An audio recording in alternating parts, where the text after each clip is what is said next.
Thank you. Good morning, listeners. First of all, I've said this and I'll say it for the umpteenth time that Governor Chukwuma Soludo is, as of today, the consensus candidate of the Anambra. Now, note, I didn't say Abga. Not of Abga. No, I didn't say Abga alone. You know, that's a big stretch. Yeah. You know, because I'll tell you, I mentioned it somewhere, and some persons were raising eyebrows. You see, when it comes to the Anambra politics, Abga is a religion. So it's almost taken for granted that, you know, whatever Abga decides upon, you know, becomes the norm. And it's been like this over the years that Abga as a party, and this is not for any other reason, but for the fact that Abga as a party in the last 22 years has provided the Anambra with, you know, very progressive developmental strides. You know, every successive Abga administration in the state has done something significant that the state, you know, prides in, something the state can boast about. And as of today, Governor Soludo has taken that stride, you know, notches higher, you know, beyond the expectations of the people. So, need I say or reel out the groundbreaking and what I describe as never before seen achievements of a Professor Soludo in the last 3 years? Because we just clocked 3 years in office on 17th of March. And he has done some unprecedented things that, you know, that have never before been seen in the state. You know, it's, you know, almost common in, you know, in our political setting that most chief executives, for instance, when they want to leave office, they come up with recruitments, you know, in the belief that they will transfer the burden of the wage bill to the next administration and all. But in less than 5 months of Soludo's government, he recruited 5,000 teachers, 5,000 qualified teachers. 3 months after that, he added another 3,115, making it 8,115 teachers to end the era of schools without teachers. As of today in Anambra, the most competitive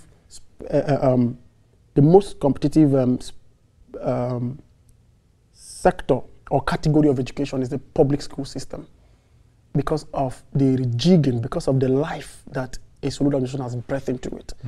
Now today, and, you know, people ask and say 8,000 is what kind of, how they were competitively recruited. And as at the last check, we have these teachers spread across 18 states of the federation. So, you know, it's an interesting that you started there, because I think I was listening to the candidate of yes, APC it was, in an interview, Nicholas Ukachukwu, who, when this matter was brought up about the Soludo strides in education, he had said that, look, any Indian Anambra will tell you that when it comes to education in the place, let us give credit where it is due. You look to the churches, especially the Catholic Church, maybe the Anglican Church. And so for somebody to try and, as it were, purloin that, you know, let's keep it real for a moment. I wonder how you would respond to that. Now, let me, you see, the truth is that people speak according to the facts available to them. And not everybody is as detailed and painstaking enough to actually go for the facts. Some people just they feel so comfortable with just any information. And maybe Nicholas Ukachukwu falls, you know, in the category of those who are too pedestrian with actually, you know, with information. So, but let me put it straight. In Anambra State, there are 3 or maybe 4 categories of, you know, the schooling system. We have the public schools, what we call the public. These are the ones owned strictly and, you know, proprietary by the state government. We have the public mission. Now, this is the one that, you know, if you like, the ones that are, you know, owned by the mission schools, but somewhat, you know, have some community coloration. Then we have the one they call the mission schools. These are schools that are strictly mission, owned by either the Catholic Church, the Anglican Church, or Pentecostal Church, strictly for them. The state or community has no proprietary right, you know, to them. And they are something like foundational, because they've been at it for decades upon decades upon decades. Of course, I'm just trying to create the context so for you to understand the import and the impact of what Soludo has done in terms of revolutionizing the public schools. Now, then you have the last one, which is the private schools, owned by private individuals and all that. Now, amongst these 4 categories, one was actually the most derelict, the most, you know, rejected, the least funded, or the least taken care of. and which happens to be the public. Okay. And in the wisdom of Professor Soludo, if government cannot provide something as basic as education to the people, then of course that government is not thinking about the future, because education, for all we know, is the future of every society. And now if you go to some of these schools, you may say, oh, the Mauritian public may be cheap, but how cheap is cheap? How affordable is affordable? There are people who actually may not be able to even pay 1,000 naira as tuition. We have such persons, amongst us. So, and we discovered that, prior to our coming, this particular issue where we had these public schools as the least, in terms of enrollment, in terms of quality, in terms of all other categories of consideration you may actually want to, consider, they were the least on all fronts. So the governor said, no, that can't be. We have to rejig that which belongs to us, and we have to rejig that which the people know as our own. Okay. And this was what led to the major reforms that are currently ongoing in Anambra State public schools. And of course, we didn't do this in exclusion to other, the mission schools and all that, because of the 8,115 teachers recruited, about 3,000 of them or so were also deployed to some of these public mission schools, because those who school there are still in the Anambra.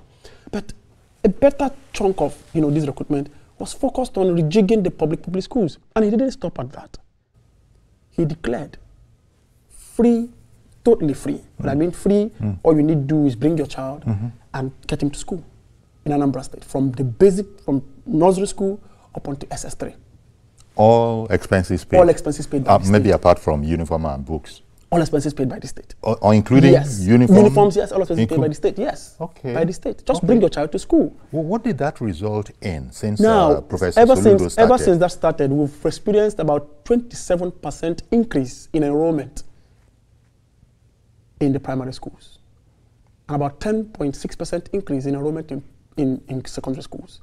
So there has been this major rejig.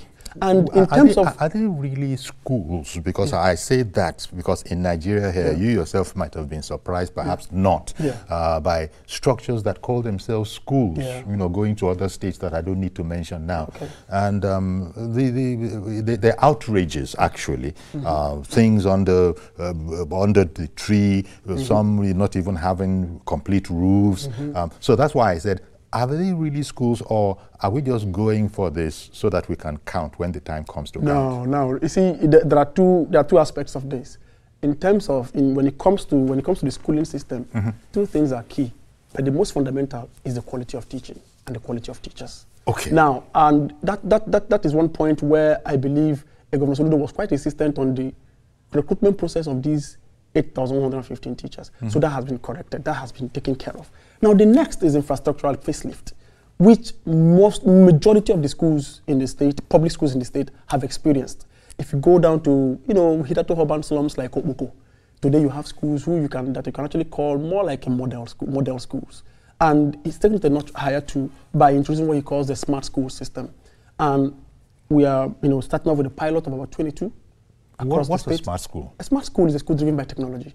Okay. Now, where the system of pedagogy is enshrined or intertwined with the technological advances that we have currently in the country or in the world. So you can't do Soludo has a maxim which he says that Anambra should be able to produce because for us in Anambra, we believe that the human resources is our highest foreign exchange earner. And he says that he wants to produce human resource capitals that are productive at home and exportable abroad. You cannot achieve that by just teaching them the same old way. They have to be in sync. They have to be in tune with the advances in technology, which of course is the way forward today. So we are beginning to establish, for the pilot scheme, 22 smart schools, and they are scattered across the 21 local governments in the state. So it tells you that this is a man who is committed to not just governing the people, but changing their lives for good. Because he would tell you that, part of the opportunity equalizers that we have, in societies, one of them is education. If you give the child of a poor woman or a poor family very good education, chances are that the next generation that child now represents should be able or may be able to lift the family out of poverty.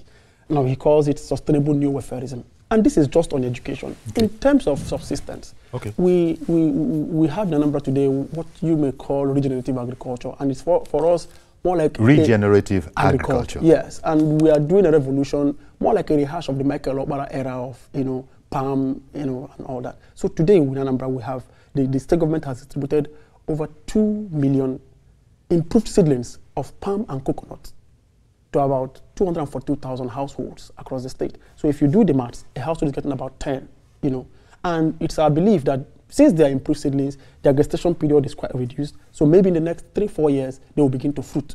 Now imagine a household that has about 10 of this, and when it begins to fruit, both the coconut and the palm, if you want to extract their value chain in terms of what the family can derive out of it, it's unimaginable.